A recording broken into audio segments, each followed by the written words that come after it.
Hello YouTube, today I have a £300 gaming PC for the month of December 2013.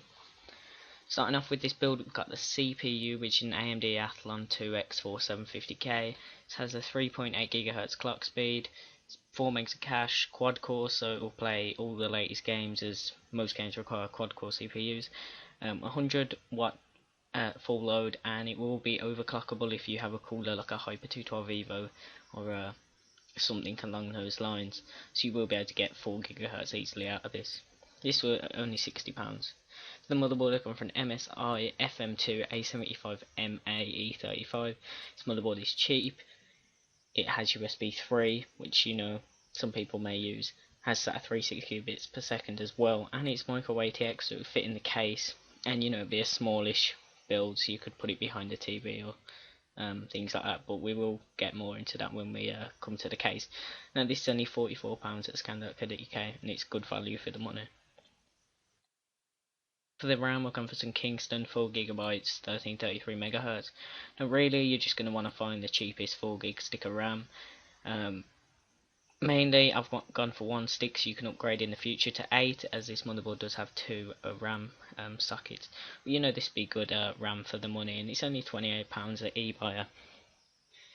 For the graphics card, I've gone for a Sapphire Radeon 7770. This is the gigahertz edition, so you'll get 1 GHz clock speed. It's got 1 GB of GDDR5 memory, so it'd be fine at playing 1080p on one monitor. It will play all games at 1080p, which will be on the TV as well, if you want to use this as sort of a media center slash console build.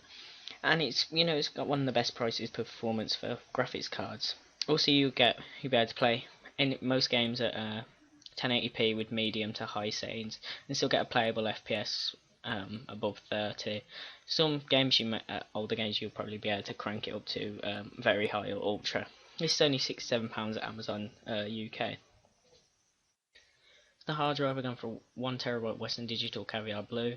This specific version has 32 megs of RAM, cache, 7200 RPM, so it will boot up reasonably fast. It's enough space for games, pictures, music, videos and OS. And it's best to get this 1TB version, as games, they take up 20-30 gigabytes now, so it's best to go with a 1TB, and it's only £39 at amazon.co.uk. For the power supply, I've gone for a XFX ProSeries 450 watt. This has enough to power the build. It's good quality PSU, 80 plus bronze, so it's be efficient. It's reliable, and it also will have 200 watts to spare, so you'll be able to get some overclocks or add hard drives and things like that. And that's great value at only £34 at scan.co.uk. The case, I've gone for Fractal Design Core 1000. This is micro ATX, so it'd be small. You could put it behind a TV in a cabinet, whatever. It's cheap, and it's got 2 pre-installed silent fans, so it'd be reasonably quiet, this build. And it's just a good quality case for the money.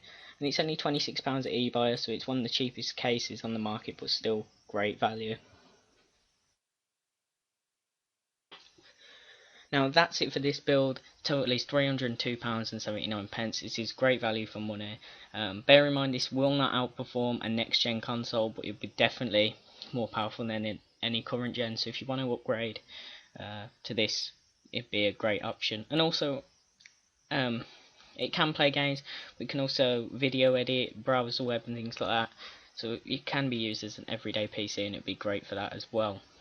Now you may notice there is no DVD drive or OS included, just because there's no room in the budget for it. But if you do want to install an OS, you can always burn an ISO file to a USB flash drive, and I will have a video or link in the description that will show you how to do that. As well, for the OS, you could also go for Linux, or get a free copy of Windows somehow, and but Linux will work as Steam is available. So that's it for this video, guys. If you found it helpful, a like would be appreciated, and thank you for watching.